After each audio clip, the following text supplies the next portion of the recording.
Okay, let's be honest. We all love what AI can do. I mean, it's changing everything. But there's this massive blind spot, a critical vulnerability that a lot of people are just now starting to wake up to. It's called unbounded consumption, and we're about to break down what it is and why it's a risk you absolutely cannot afford to ignore. So to really get this, just imagine for a second that your company's friendly AI chatbot has a corporate credit card with no limit. Now what do you think happens when someone shady figures out how to make it swipe that card for millions of incredibly expensive tasks? That feeling right there? That, in a nutshell, is the problem we're talking about today. The official security term for this is unbounded consumption. And it's exactly what it sounds like. It's a vulnerability that pops up when an AI application doesn't have any real limits on the resources a user can ask for. Basically, there's no cap on how much the AI can think, and that can open the door to some really big problems. So, what kind of problems are we talking about here? Well, this isn't just a single risk, this one vulnerability. It's like a hydra. It branches out into 3 distinct and pretty nasty threats. Each one is fully capable of causing major damage to an organization. First, attackers can just crash the service, right? Making it totally unavailable for your actual users. Second, and this one really hurts, they can drain your company's bank account through crazy, out-of-control cloud computing costs. And third, and this might be the most insidious, they can literally steal the AI model itself, the secret sauce that makes your product so valuable. Let's dive into each one. All right, let's start with the most straightforward attack, just breaking the thing. This is a classic denial-of-service attack, a DOS attack, but it's been supercharged for the AI age. The end goal is simple: shut down the system for every single legitimate user. So how do they do it? You might be picturing some complex Mission Impossible-style hack, but it's often way simpler. They can just flood the system with a ton of requests of all different shapes and sizes to confuse it. Or they can keep sending inputs that are just too big for the AI's memory to handle. They can even just write prompts that are super complex and designed to tie up all the AI's brainpower, grinding the whole system to a halt. Next up is the financial threat. And believe me, this one can be absolutely devastating. See, most of these powerful AI models, they run in the cloud on a pay-per-use basis. Every query, every little word it generates costs real money. And attackers, well, they know this, and they are more than ready to exploit. The security world has a fantastic name for this: a denial-of-wallet attack. It's perfect, right? By just flooding the AI with a huge volume of operations, an attacker can rack up an astronomical bill on the company's cloud account. We're not talking about a small overage here. We are talking about the potential for financial ruin, completely automated through one little vulnerability. Now, for threat number 3, and this one is just sneaky, we're talking about intellectual property theft.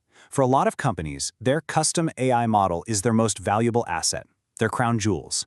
But without the right security controls, attackers can basically make a photocopy of it and walk right out the door. And their methods are seriously clever.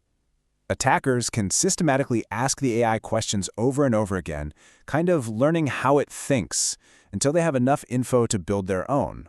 Or they can trick the original AI into generating massive amounts of text and then just use that text to train their own copycat model.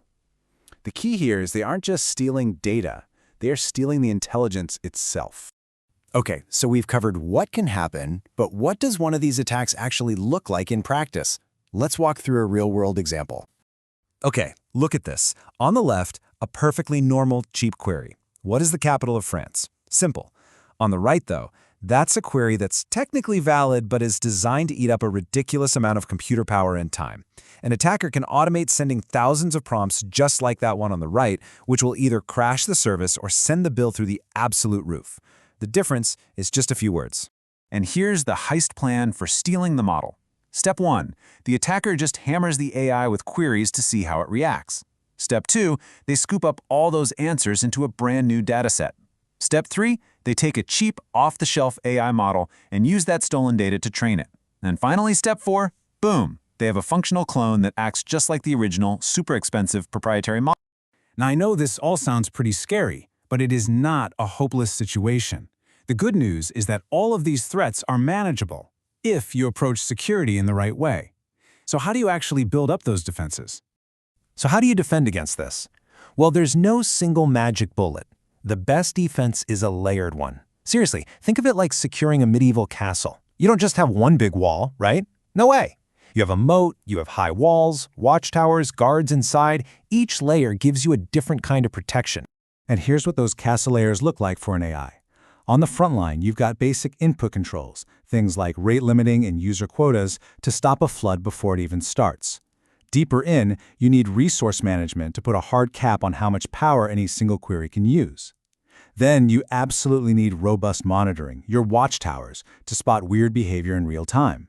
On top of that, you can add things like model integrity controls, like watermarking, and of course, strong access controls to manage who can do what.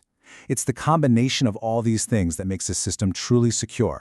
So, where does all this leave us? Well, as AI becomes more and more integrated into our lives and our businesses, understanding these risks, it isn't just an IT problem anymore. It's a strategic, boardroom-level necessity. And this right here is the main takeaway. Securing AI isn't about limiting what it can do, it's about enabling it to reach its full potential safely. By building these systems with security in mind from day one, what the pros call security by design, we can unlock all that incredible power, but do it responsibly. So I'll leave you with this question to think about. As we move forward into this new AI-powered world, what's the real danger? Is it some rogue, super-intelligent AI from a movie? Or is it something much more boring and much more human? Just our own failure to put the basic locks on the doors of the amazing systems we're building today. Thanks for joining me.